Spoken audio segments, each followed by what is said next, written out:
আমরা এখন অবস্থান করছি চাঁপাইনবাবগঞ্জের শিবগঞ্জ উপজেলার বিনোদপুর ইউনিয়নের চৌকা সীমান্তে।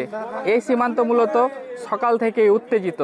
স্থানীয়রা আমাদেরকে জানিয়েছেন বেলা 11টার দিকে ভারতীয় সীমান্তরক্ষী বাহিনী বিএসএফ ভারতের প্রায় 600 নাগরিক নিয়ে বাংলাদেশের অভ্যন্তরে ঢুকে পড়েন।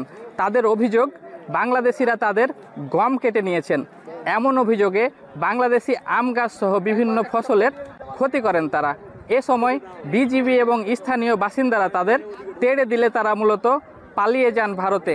এখন বর্তমান আপনারা পরিস্থিতি দেখতে পাচ্ছেন, বাংলাদেশি বিজিবি বাংলাদেশের অভ্যন্তরে পাহারা দিচ্ছেন এবং ভারতীয় সীমান্তরক্ষী বাহিনী তাদের অভ্যন্তরে পাহারা দিচ্ছেন। পরবর্তীতে তাদের মধ্যে আরও উত্তেজনা বিরাজ করলে তারা মূলত টিয়ার সেল এবং তীর ধনুক দিয়ে বাংলাদেশিদের ক্ষতি করতে চেয়েছিলেন।